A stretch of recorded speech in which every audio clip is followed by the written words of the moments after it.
Halo, assalamualaikum. Jumpa lagi dengan Bu Esti. Hari ini kita akan belajar mengenai ekologi, yaitu interaksi makhluk hidup dengan lingkungannya.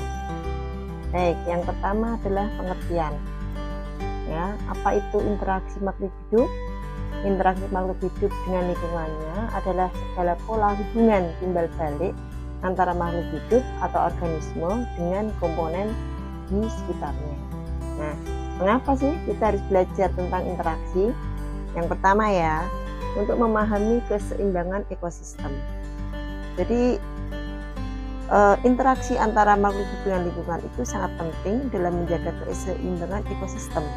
Setiap makhluk hidup memiliki peran dan fungsinya masing-masing dalam ekosistem, dan interaksi dengan lingkungan sangat menentukan keberlangsungan hidupnya. Jadi, jika terjadi gangguan pada interaksi tersebut, maka dapat mempengaruhi keseimbangan ekosistem secara keseluruhan. Ya, kemudian yang kedua adalah menjaga keanekaragaman hayati. Interaksi makhluk hidup dengan lingkungannya juga sangat mempengaruhi keanekaragaman hayati. Setiap makhluk hidup memiliki peran dan fungsi yang berbeda dalam ekosistem, dan keanekaragaman jenis makhluk hidup di lingkungan dapat mempengaruhi keseimbangan dan keberlangsungan hidupnya. Kemudian yang ketiga adalah memahami dampak manusia terhadap lingkungan. Dalam lingkungan sehari-hari, manusia seringkali melakukan aktivitas yang dapat mempengaruhi lingkungan, seperti penggunaan bahan kimia, deforestasi, dan polusi.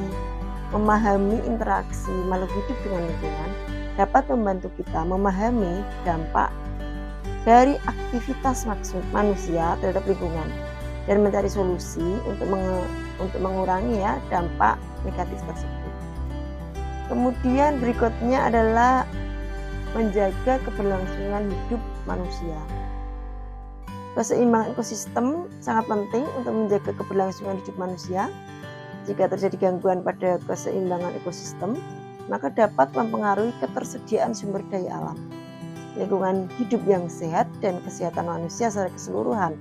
Oleh karena itu, memahami interaksi makhluk hidup dengan lingkungan sangat penting untuk menjaga keberlangsungan hidup manusia. Ya, dengan memahami pentingnya interaksi makhluk hidup dengan lingkungan, diharapkan kita dapat lebih memperhatikan ya dan menjaga lingkungan sekitar kita untuk keberlangsungan hidup yang lebih baik. Kemudian untuk komponen-komponen apa saja yang ada dalam interaksi ini, yang pertama adalah faktor biotik dan yang kedua adalah faktor abiotik. Seperti yang kalian tahu, faktor biotik ya dari kata bio adalah hidup, jadi adalah semua makhluk hidup yang terdapat dalam sebuah ekosistem, baik tumbuhan, hewan maupun makhluk mikroskopik seperti bakteri. Komponen ini nanti akan membentuk rantai makanan yang menjaga kestabilan sebuah ekosistem. Kemudian untuk faktor abiotik itu adalah komponen yang terdiri atas semua lingkungan yang tidak biotik gitu ya, yang tidak hidup. Adapun yang termasuk komponen abiotik ini misalnya ya udara, air, tanah, suhu, kelembaban, tekanan udara, mineral, dan juga cahaya matahari. Kemudian untuk komponen biotik sendiri itu ada kita nanti mengenal yang namanya produsen, konsumen, dan juga pengurai. Apa itu produsen? Produsen adalah kelompok makhluk hidup yang dapat membuat makanannya sendiri. Produsennya mampu mengubah senyawa anorganik menjadi senyawa organik. Semua tumbuhan hijau merupakan kelompok produsen karena dapat membuat makanan melalui proses yang sudah kita kenal, yaitu fotosintesis. Ya, di mana hasil dari fotosintesis itu akan menghasilkan makanan yang diperlukan makhluk hidup lain. Misalnya konsumen. Nah, apa itu konsumen? Konsumen itu yang makhluk hidup yang tidak dapat membuat makanan sendiri. Untuk itu, konsumen memperolehnya dari makhluk hidup lain yang termasuk konsumennya, misalnya manusia, kemudian hewan. Secara tidak langsung maupun langsung, kelompok konsumen tergantung pada tumbuhan hijau, ya, karena tadi yang memproduksi makanan adalah tumbuhan hijau atau produsen. gitu ya, karena konsumen itu tidak mampu membuat makanannya sendiri. Kemudian ada juga yang kita kenal sebagai pengurai. Apa itu pengurai? Nah, semua makhluk hidup ya, baik produsen maupun konsumen itu nanti akan mati. Nah, pada tumbuhan ya, misalnya daun dan ranting keringnya akan berguguran menjadi sampah. Begitu juga dengan hewan. Nah, namun seperti kamu tahu ya, bahwa bumi kita itu tidak penuh dengan sampah. Karena apa? Karena ada kelompok pengurai atau yang kita kenal sebagai dekomposer. Pengurai ini ada beberapa organisme ya, misalnya burung pemakan bangkai, semut, jangkrik, dan coak. Ya, kalau kita yang mengenal. Selain itu juga ada juga yang dari tumbuhan ya. Pengurai itu tidak hanya hewan, anak-anak, tapi juga tumbuhan, misalnya jamur, kemudian bakteri saprofit gitu ya. Dia juga bisa menguraikan atau menghancurkan sampah-sampah yang sudah tidak terpakai. Kemudian kalau faktor abiotik itu tadi sudah disebutkan ya, misalnya suhu, air, cahaya, tanah, udara. Nah, mari kita kupas ya satu-satu. Suhu itu fungsinya buat apa? Untuk ini ya, suhu di dalam lingkungan itu sangat mempengaruhi keberlangsungan hidup makhluk hidup. Setiap jenis makhluk hidup terdiri tentang suhu yang dapat ditoleransi. Jadi suhu antar yang bisa dipenuhi oleh makhluk hidup itu berbeda-beda ya. Nah, apabila berada di luar rentang tersebut, itu dapat mempengaruhi aktivitas atau bahkan kesehatan dari makhluk hidup tersebut. Kemudian berikutnya misalnya cahaya. Cahaya ini penting buat apa sih? Yang pertama jelas untuk fotosintesis. Dimana tadi sudah diterangkan, fotosintesis untuk mengubah zat anorganik menjadi zat organik yang dapat dikonsumsi oleh makhluk hidup yang lain ya, dalam hal ini adalah konsumen. Kemudian air. Air ini adalah faktor abiotik yang sangat penting ya bagi keberlangsungan makhluk hidup, karena banyak jenis hewan dan tumbuhan itu memerlukan air untuk hidup dan berkembang biak. Nah, selain itu air juga berperan sebagai pengatur suhu di lingkungan dan membawa nutrisi serta bahan kimia penting untuk keberlangsungan hidup makhluk hidup. Ya. Kemudian berikutnya tanah. Tanah itu adalah tempat tumbuh dan berkembang biak bagi tumbuhan ya. Seperti kita tahu, tumbuhan itu hidup di atas tanah. Tanah itu juga mengandung nutrisi bagi kehidupan. Kemudian kualitas tanah itu juga sangat berpengaruh pada kesuburan dan produktivitas tanah. Yang terakhir adalah udara. Ya, udara adalah faktor abiotik yang sangat penting.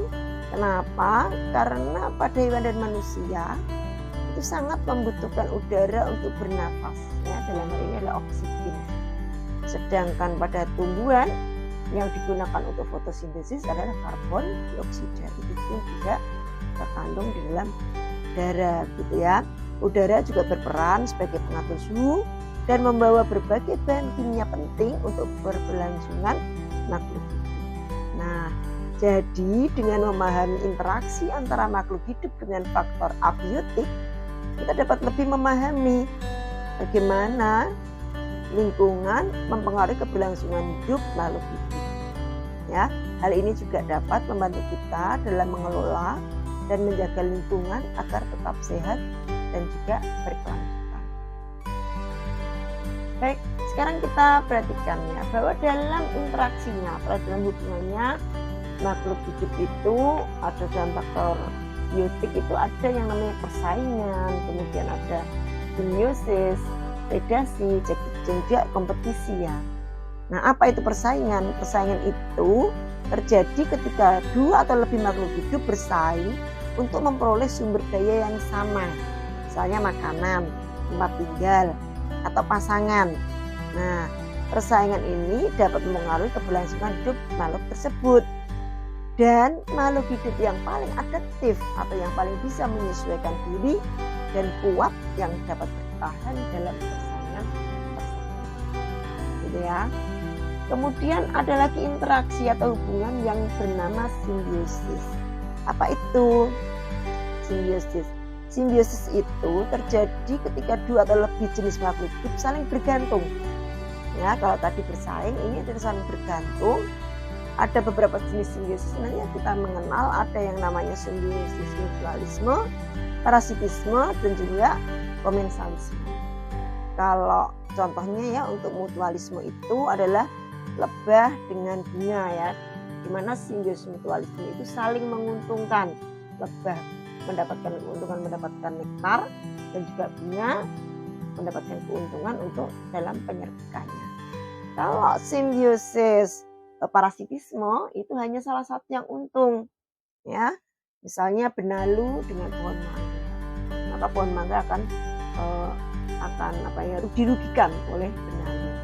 Kalau untuk komensalisme itu apabila salah satu untung dan salah satu tidak rugi gitu ya, itu untuk komensalisme. Ada misalnya anggrek itu ketika dia nempel di pohon mangga, dia tidak mengganggu nutrisi dari pohon mangga.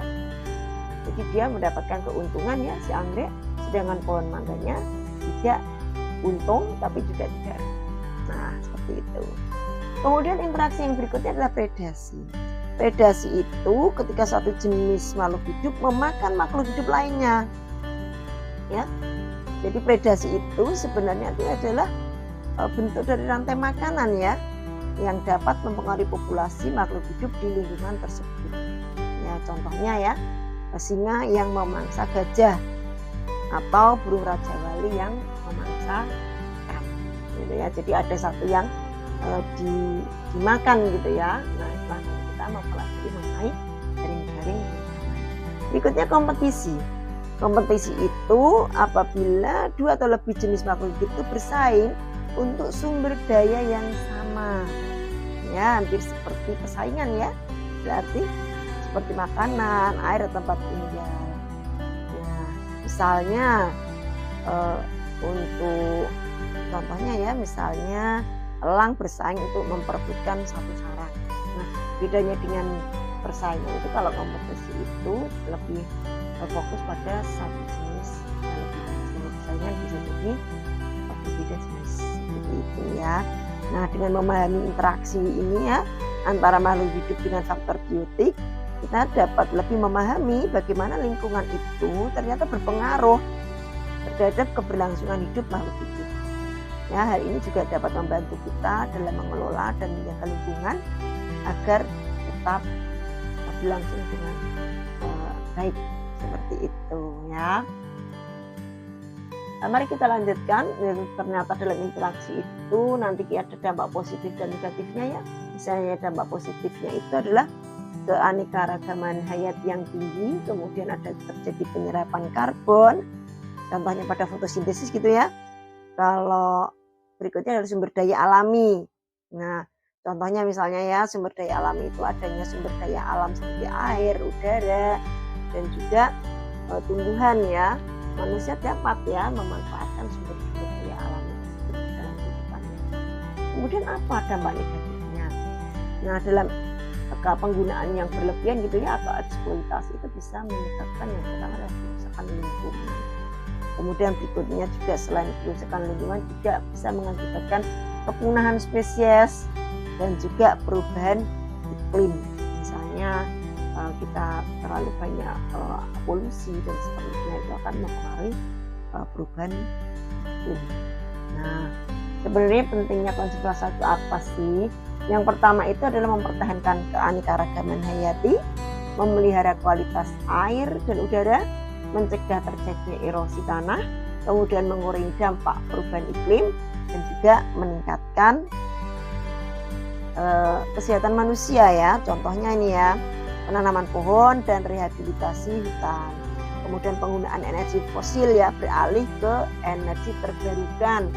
Misalnya kita mulai bergerak ya ke energi seperti angin, kemudian solar atau maksud saya matahari seperti itu ya, solar cell gitu. Kemudian kita juga pengelolaan limbah itu benar-benar dijaga sehingga akan mengurangi sampah. Selain juga edukasi ya atau pemahaman masyarakat ya, termasuk kalian belajar seperti ini bisa memahami tentang pentingnya lingkungan bagi keberlangsungan hidup manusia. Nah, seperti itu. Terima kasih. nanti apabila ada yang mau ditanyakan bisa kita bicarakan di meet ya. Terima kasih. Wassalamualaikum.